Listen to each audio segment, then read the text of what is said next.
more for you in the next hour. All right, have a good afternoon, Hugh. Many thanks indeed.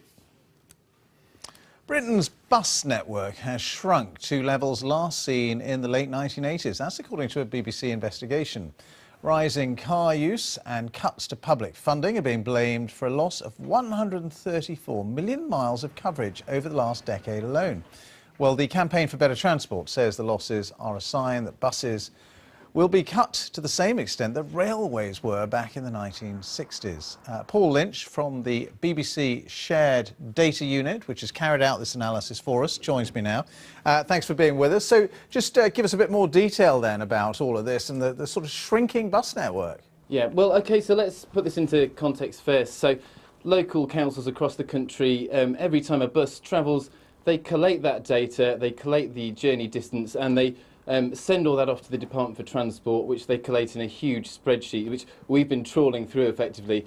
And the findings have been quite stark. We've found some pretty strong regional differences between London and the rest of the country. So the North West, for example, over the past 10 years has lost 45 million miles in terms of bus coverage, whereas London, on the other hand, has increased. In fact, London's increased so much that a quarter of all bus journeys now taken in the UK take place within London. So it's not quite beaching just yet, but some campaigners fear we're getting close.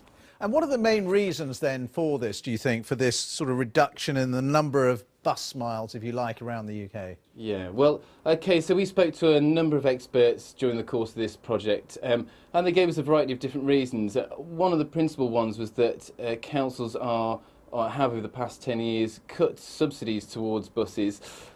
But it's not quite as simple as that, and I think one of the academics we spoke to said that commercial companies have a burden here as well, because he said they're becoming a lot more risk averse.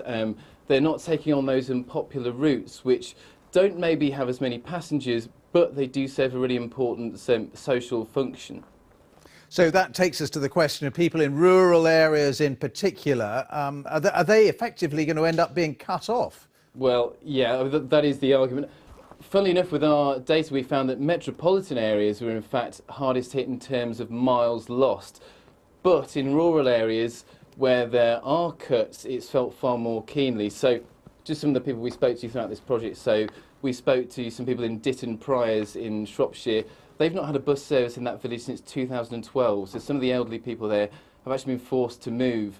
In Cumbria and North Yorkshire, a group of volunteers have rallied around to get national loss refunding and actually set up their own bus services. And in fact, on that bus service, I know a local Methodist preacher drives one of the buses. And then in Somerset, we spoke to a lady who, she has a 10-mile journey to the local hospital. She has to take her son there, but it takes her 3 hours because the connecting buses are so bad.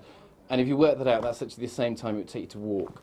So what's been the reaction to these figures, and the bus industry in particular? What are they saying? Yeah, well, OK, the bus industry in particular, there is a group, there's a body that represents sort of commercial operators across the UK. They completely dispute this claim that they're not taking risk-averse routes. They say that, in fact, they have a number of companies that are willing to take on journeys that aren't very well travelled and reach sort of harder to reach areas and rural areas. In fact, they suppose with this statement, so the body said where routes become unviable, sound business decisions need to be taken, and there are many examples of operators continue to operate lightly and uneconomic services. So there you go. OK, Paul, thank you very much indeed. Paul Lynch there in Birmingham.